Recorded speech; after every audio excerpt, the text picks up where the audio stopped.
Great win for BYU, and now they are 2-2 in league, which brings us to the Big 12 roundup.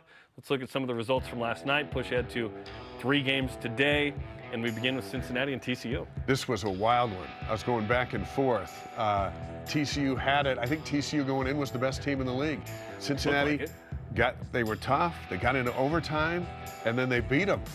You know what? That helped BYU because Cincinnati beat BYU. When Cincinnati does well, when you talk about how does that net ranking come together, teams that you beat or that beat you, when they do well, it doesn't hurt you. Cincinnati is a quad 1 loss, which is an acceptable loss, right? Kansas State 68, Baylor 64. Down go the Bears in overtime. Also a 4-point loss. Kansas State trailed by 2 with 20 seconds left in overtime.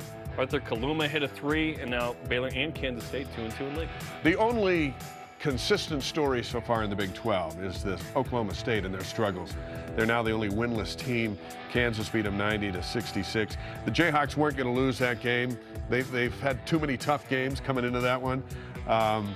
Tough one for Oklahoma State. BYU plays them twice. I kind of circle that one as a chance to get one on the road and to also beat the same team here at home, much like UCF now.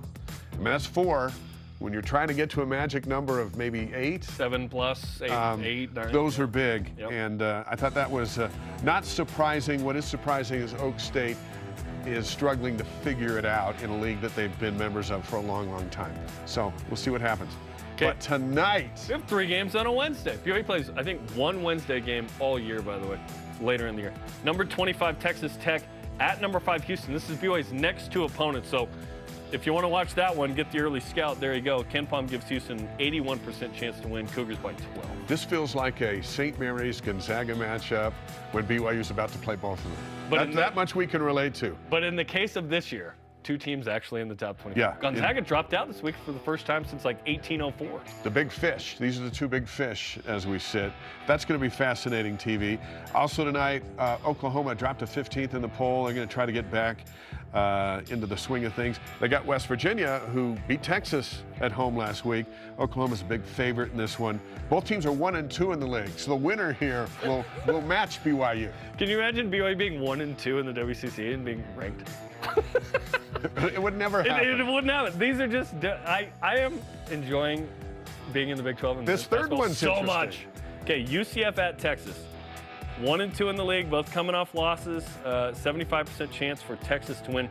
Texas has got a little proving to do here, and they're hosting UCF, so let's see if they can't win. The more Texas keeps playing, the more optimistic the Longhorns game here in Provo coming up is, I think, for BYU to get. I like BYU's chances to not only compete but win in almost all the home games. Yeah. Now, you have to actually go out there and win.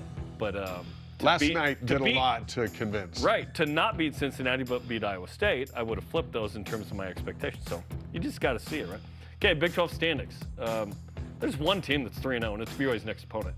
Although Texas Tech could lose tonight. But if Texas Tech wins tonight, they're the best team in the league so far. Think of this. Right now, you could argue that. If they win tonight, Houston would be 1-3 out of the gate in the Big 12.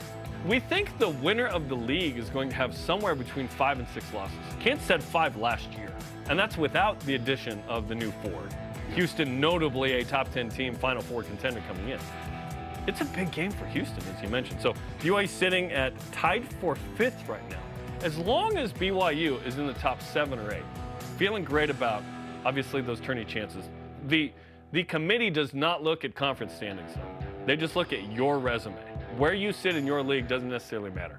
Although, it's hard not to look at the Big 12 and go, if you're in the top 8, you're a ranked team right now. Right. Kind of thing, which is wild. Yeah, it's great to see BYU in the mix. It reminds me of football a little bit when they were up to 5-2 and feeling like we belong. And then injuries hurt them there. That's been well documented. BYU feels they belong in basketball, and they've had injuries. Yep. They've got to get those 2 guys back. But optimism after last night, it's trending way up. And the comparison between the 2 after non-conference, that can go away with the Iowa State win, by the way. Because football never had what basketball did last night, which was later in conference play have that emphatic win, right?